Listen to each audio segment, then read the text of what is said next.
nosso tempo está acabando, meus amigos. Então, o que eu vou tentar fazer com vocês? Eu vou tentar fazer, ó, essa parte de sistema de custeio é brinde, tá legal? Porque, de fato, isso aqui fala de custos. Se você entender os custos, você tem que entender que o número contábil pode chegar, seja por ordem de produção, por ordem contínua. Eu vou usar no Brasil o sistema por absorção, que é o único aceito pelo fisco, e eu posso ter custos pré-calculados, pós-calculados e padrões. Isso é rotina de custo, nem todas ali afetam a rotina contábil, mas é extremamente importante saber isso, até para estudos posteriores, porque eu vou afetar a gestão da empresa fazendo uma coisa ou outra. Lembram da história do ponto de equilíbrio? Margem de contribuição? Lembram disso? É gerencial, mas olha para cá, quando eu falo de grau de absorção, e falo de variável, estou falando de uma gestão gerencial que alguém vai pedir uma base de dados. Pode ser que seja contábil, pode não ser a contábil. Se a minha base está tão ferrada, acaba que acontece que eu tenho que recontabilizar em planilha de Excel para fazer e responder um anseio da administração, que é ponto de equilíbrio, margem de contribuição. Entenderam isso? Às vezes dá para usar, às vezes não dá. Aí aqui eu dou um resumão para vocês das principais características, por ordem de produção e ordem de processo. Ok? Obviamente que a gente tem os métodos de custeio, né? Todo mundo conhece, custo médio, não é isso? Que pode ser custo médio ponderado fixo ou custo médio ponderado móvel, tá bom? Custo médio ponderado fixo é, primeiro, todas as entradas são registradas e depois eu divido isso. Acabou. Olha que é fácil. Super fácil. Primeiro todas as entradas, independente do dia, todas as entradas, e no final do mês eu divido tudo isso e acho um custo médio fixo, entenderam? O outro entrou dia 1º, entrou dia 2, eu recalculo, entrou dia 3, eu recalculo, entrou dia 5, eu recalculo, esse é o custo médio o quê? Móvel. Tá claro isso? Depende da empresa, nenhum dos dois está errado ou certo. Isso depende do grau de atualização tecnológica. É muito melhor do que usar saldo final igual a saldo inicial, mas adições menos baixas e assar por diferença. É muito melhor. E existe muita gente que fica perdida. Qual é o meu custo médio? Como é que eu vou saber se o meu preço de venda está cobrindo pelo menos o meu custo? Quantas perguntas dessas já foram respondidas por nós, gente? Há séculos. Só que a gente, às vezes, fica sem ferramenta para responder. Temos que usar essas ferramentas, tudo bem? Então, vamos lá. Na sequência, Pepsi, custo médio. E qual é a grande questão? O EPS, ele era proibido pelo imposto de renda e agora não só proibido pelo imposto de renda, como pelos IFRS. Tá bom? Não pode usar o EPS. O último que entra, primeiro que sai. Porque ele diminui o lucro. No mercado em que os custos são crescentes, eu diminuo o lucro, não é verdade? Todos nós aprendemos que o imposto de renda é menor. De fato é. Mas ninguém parou para pensar que o dividendo também é menor. E os IFRS são feitos para mercado de capitais maduro. Então, ninguém quer um mercado de capitais que não remunera o acionista. Então, olha que legal. Até isso, e isso não tem a ver com fisco. Isso não tem a ver com fisco. Isso tem a ver com o fato de que eu posso deixar de aplicar o meu dinheiro numa empresa ou deixar de aplicar o dinheiro em outra empresa, minha poupança, meu rico dinheirinho, por causa de um método de contabilidade. Olha só. É muito mais que contabilidade. Estamos falando de mercado de capitais, estamos falando de mercado acionário. Tudo bem? Tem um mundo de coisa por trás que a gente vai aprendendo quando a gente vai perguntando por que o legislador, por que o normatizador pensou nisso? Por que é assim? Por que não é assado? Por que ele protege? Por que ele não protege? Ele é conservador ou ele é arrojado? Quando você vai fazendo essas perguntinhas ao longo do estudo, você vai descobrindo essas respostas. Tudo bem, pessoal? Então, vamos lá. Tópico avançado em estoque. Quando eu falo de estoque, muito cuidado com os ativos dados em troca. Qual é a palavrinha-chave para isso? Permuta. Vocês sabem como é que é a regra de permuta no IFRS? Valor justo. Eu olho desde que aplicável, né? Porque o valor justo pode ser o valor de mercado do ativo, pode ser o valor de mercado de um ativo semelhante, ou pode ser um modelo matemático. Resumindo, continha. E aí, se eu recebo ativos em troca, eu tenho que estar habilitado. Isso acontece no estoque, lógico, em permuta, né? Que eu vou ter que perguntar qual é o valor disso, qual o valor de lá fora disso. Eu tenho que usar o valor de estoque. É um tópico avançado. Não é frequente no Brasil, mas para participações, para imobilizado, para investimentos, isso é super comum, é o mesmo princípio. Na sequência, ganhando tempo aqui, né? Ações, títulos, instrumentos financeiros como forma de pagamento, não é aqui que você vai entender isso. Você vai ter um CPC, esqueci o número agora, que é o CPC pagamento baseado em ações. Você tem tratamento específico para isso. Tudo bem? Você vai ter custos relacionados à aquisição, ó, consultoria, advogado, totalmente reconhecido no resultado. Tudo bem? Esse ativo em troca saiu 2 vezes, tá? Esquece isso, errei, tá? Mas esses gastos de consultoria, como eu vou fazer consultoria para produção? Não sei, já me perguntaram isso e eu tenho dúvidas. E se eu faço uma consultoria de qualidade total? Que é para a produção. Uma metodologia Lean, um Six Sigma. Às vezes as faturas são milionárias. A tendência é jogar na despesa. Mas, às vezes, é por um processo. Às vezes, é um intangível. Olha que legal. Entendeu? Não tem muita coisa. Então, vamos lá. Olha só. Serviço em andamento. O serviço em andamento, qual é a regra? Ele é tão aplicável nos serviços quanto é na indústria. Está claro isso? Tudo bem?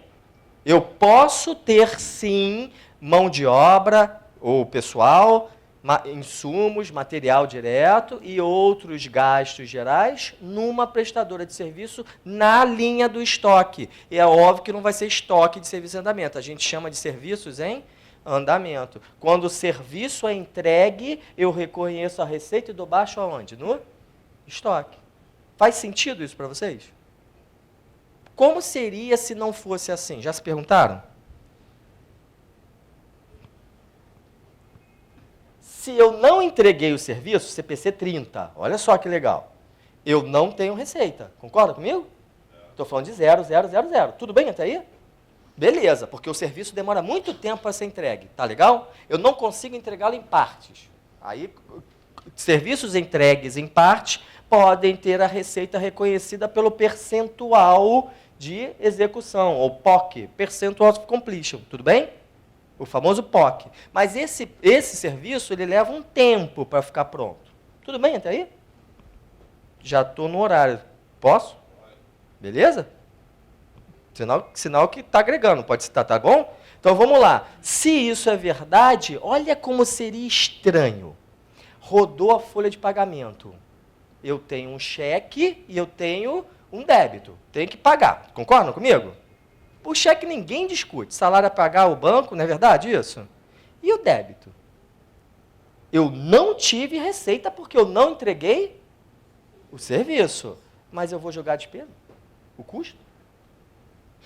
Já imagine assim, ó, eu tenho 0 receita, 0 receita, 0 receita, 0 receita, aí eu entreguei o serviço, 1 milhão de receita. Só que a folha de pagamento aqui é 0 com 500 mil, 0 com 500 mil, 0 com 500 mil e 0 com 500 mil.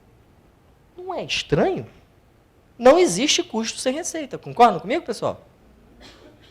Por isso que eu posso, às vezes, e devo ativar serviços em andamento. Está claro isso? Ficou nítido? O problema é que quando a empresa tem serviço todo mês e folha de pagamento todo mês, o que ela faz? E serviço, que eu digo, serviços de duração maior, e todo mês ela emite nota fiscal. Tudo bem, pessoal? Estou falando de nota fiscal de 30 em 30 dias, não. Estou falando de serviços que levam um mês e meio, 3 meses. Mas todo mês tem alguma nota para mandar. O que está acontecendo? Eu estou misturando o fruto do serviço com a despesa de outro mês. Concorda comigo? Eu nunca vou ter o resultado avaliado o quê? Corretamente. Vocês sabem qual é o nome técnico da DRE? CPC 26? Apresentação das demonstrações contábeis? CPC 00 também. Qual é o nome técnico do balanço? Porque balanço é um apelido. Sabiam disso? Balanço é apelido. É demonstração da posição patrimonial e financeira. Esse é o nome técnico, está escrito no CPC. Isso você não vai encontrar balanço. Não que eu lembre. Porque em outro lugar do mundo não se chama balanço. Nem em Portugal se chama balanço. E a demonstração de resultado? É isso que aparece? Não. Demonstração do desempenho empresarial ou desempenho, aí tem variações, do exercício. Quando eu faço uma DRE, eu quero cruzar o fruto do esforço de um período inteiro para obter receita com o respectivo quê? Custo e despesa. Está claro isso? Então, quando eu pego a despesa da folha e jogo dentro de um mês, que não foi um mês que eu executei aquele serviço, eu literalmente estou contaminando a receita desse mês com os esforços de gestão de outro período. Eu nunca vou ter a avaliação do negócio. Entenderam isso, pessoal? É óbvio que durante o ano as diferenças se eliminam, mas pensa numa empresa que de fato zela pela avaliação mensal, bimestral, trimestral dos negócios. Faz toda a diferença. Faz ou não faz?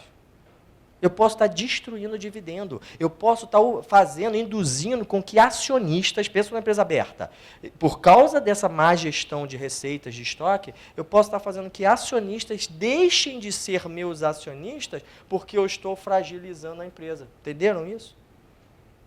Tem muito mais envolvido do que imposto de renda, que é o foco que no Brasil a gente acaba dando dado o preço. Então, olha só.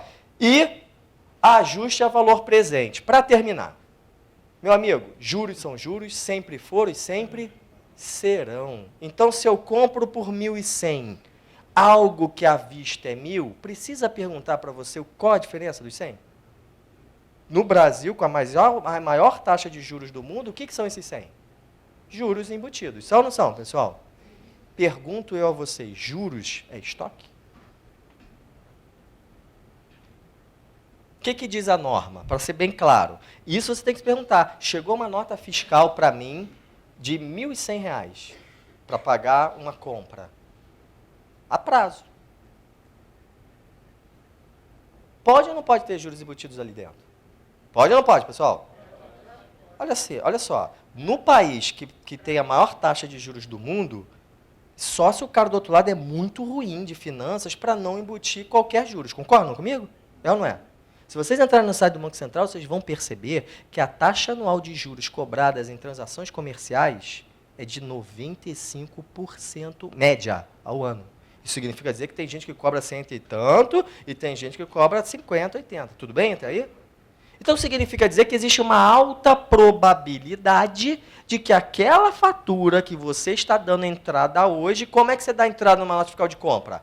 Fornecedor a pagar contra estoque. Basicão, né? 1.100 no fornecedor contra 1.100 no estoque. Mas espera aí, não existe uma alta probabilidade de que 100 não seja juros?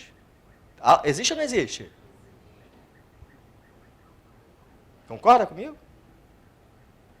E aí vem a pergunta, juros é estoque? Não. Juros só é estoque num único caso. Em tese, o valor presente dessa compra não é 1.000? É ou não é? Então, qual é o valor do estoque? 1.000. Os 100 é juros embutidos dentro da onde? Do fornecedor. Tudo bem até aí? Então, olha como é simples. Falando assim, ilustrativamente. Eu tenho 1.000 no estoque, porque não é 1.100. Concordam comigo? Mas o fornecedor eu tenho 1.100. Tem ou não tenho 1.100? Pô, mas não bate. 1.100 com 1.000 não vai bater, não é verdade? Mas eu tenho aquela... Os juros já são devidos na data da compra? Não. Os juros só são devidos se eu fizer a opção de pagar a prazo, não é isso? Se eu quiser pagar amanhã, esses juros são cortados. São ou não são? Parabéns, eis o porquê da famosa continha chamada de juros a apropriar. Eu tenho 1.100, que é o valor bruto da nota fiscal, e tenho uma continha exigência da 12.973, inclusive. Eu tenho uma continha redutora chamada de quê? Juros a apropriar, de 100. Então, na data do registro inicial, eu tenho 1.000 no estoque contra 1.000 de fornecedor. Tudo bem até aí?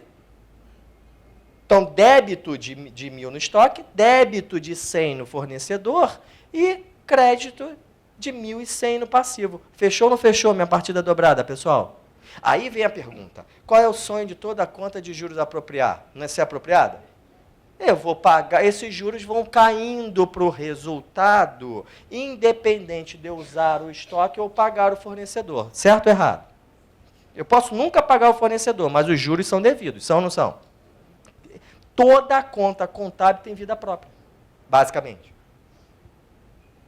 Só que o estoque, olha o problema, que é o problema da 12.973. Olha para cá. Ela não aceita os 1.000 no estoque e não aceita os 100 na despesa financeira. Vocês já pararam para estudar as diferenças da 12.793? 973, desculpa, eu inverti ali. É 973, perdão. Isso aí, registro público é 973. Foi digitação. Então, a 12.973 fala o quê? Meu amigo, para mim o custo dessa mercadoria foi 1.100, o teu estoque é 1.100. Mas olha o imbróglio. Quando eu baixar essa mercadoria, o CMV não vai ser 1.000? Vai ou não vai? E quando eu realizar os juros, eu vou realizar os juros em outro momento. Concorda? Pelo regime de competência, totalmente descasado da baixa do estoque. Eu posso vender o estoque amanhã todo, 1.000 inteiro, mas a despesa financeira ficar por 3, 5 meses. Pode ou não pode? No método antigo, se eu baixasse o estoque, eu jogaria tudo para 1.100 na despesa. É ou não é verdade, pessoal? Essa é a regra fiscal. Eu preciso criar uma conta, é isso que a 12.973 veio trazer para você. Eu preciso criar uma conta redutora, destacada no balanço, toda vez que a empresa determinar que juros são relevantes no curto prazo, ok? E que vão ser apropriados pelo regime de competência diferente de como se fazia antes da 12.973. E eu tenho que ajustar no LALUR. Eu tenho que estornar aqueles 100 de despesa e acrescentar os 100 como CMV. Muda a base de cálculo do imposto de renda. Muda ou não muda, pessoal? Está claro isso para vocês? A mecânica não é fácil. E isso é exigência da 12.973. É o fisco, é o SPED. É a escrita contábil fiscal digital aí, com os FRS. Alguém já faz isso? Não, o bloco K ainda não entrou em vigor, não é verdade, pessoal? Quando entrar, por que ele não entrou em vigor até hoje? Porque é o mais difícil de todos. Isso aqui dá um trabalho doido para fazer exemplo didático, quem dirá no dia a dia. Porque você está falando de afetar o custo médio do produto A, do produto B, do produto C. O produto A eu vendo daqui a 15 dias, o C em 30 dias, o D daqui a 5 meses. E agora? O CMV seria totalmente diferente se eu fizesse com 1.100 de custo unitário. Seria ou não seria, pessoal? Entenderam isso? Então, isso é o impacto da 12.973 do ajuste a valor presente. Quando é que a gente usa ajuste a valor presente? Regra geral. Para os itens de curto prazo, quando for relevante. Quando algo é relevante, ninguém descreveu. Você decide. E no longo prazo, no ativo circulante, sempre. A norma contábil, ela parte do pressuposto que ninguém vende para mais de 360 dias sem embutir juros. Ninguém é louco. Está claro isso? Então, eu sou obrigado a fazer ajuste a valor presente. Então, empresas que vendem parcelado em 15 vezes no carnê, tem ou não tem ajuste a valor presente, pessoal? Está claro isso? 6 meses no Brasil já dá uns juros de quantos por cento? Conta de padaria, se anual é 95, em 6 meses, quanto é que você está falando de juros? 45%, né? Não é verdade? Qual é o planeta que alguém ganha 45% renda fixa em 6 meses, pessoal? Nenhum. Só no Brasil.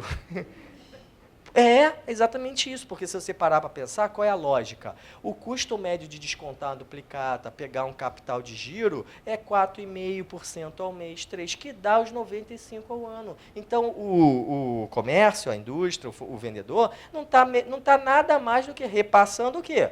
O custo financeiro do capital de giro. Está claro isso para você? No Brasil, a gente costuma dizer que tudo é relevante.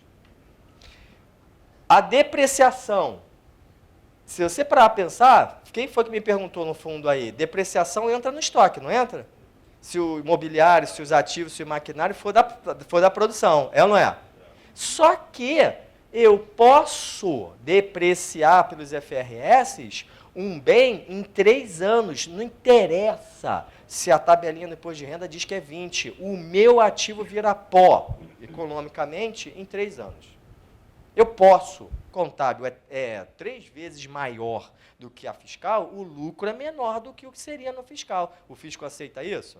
Não. E quando a depreciação foi para o estoque com um tempo de vida útil diferente? Eu não joguei esse 30% ao ano no estoque, se o item é de produção? Joguei ou não joguei? O fisco aceita essa taxa? Não. Eu tenho que ajustar isso. Eu tenho que estornar essa despesa, fazer pelas subcontas da 12973. Eu tenho que destacar o que é diferença de tabela fiscal, o que é diferença de tabela de critério contábil, tempo de vida útil. Entendeu a lógica, pessoal? Tem que estar controlado. E embora a 12973 seja um tanto quanto omissa com isso, a gente sabe que tem diferença. Depreciar 30% ao ano é totalmente diferente de depreciar 10% ao ano, não é óbvio, pessoal? É óbvio.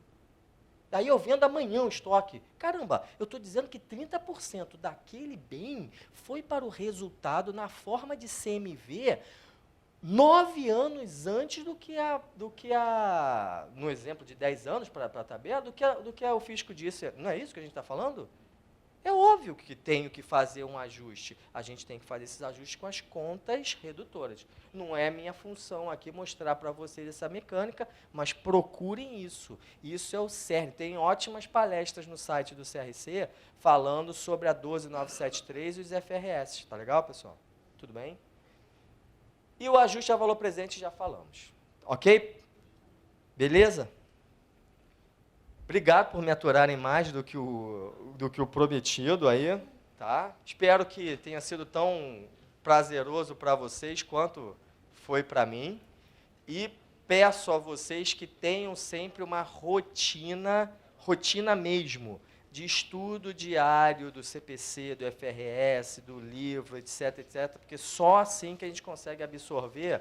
Não espera a prática, o dia a dia, te apresentar a situação, não. Corre atrás, tá, pessoal? Porque tem muita coisa nova fora isso aqui que a gente falou. Obrigado a todos e boa noite.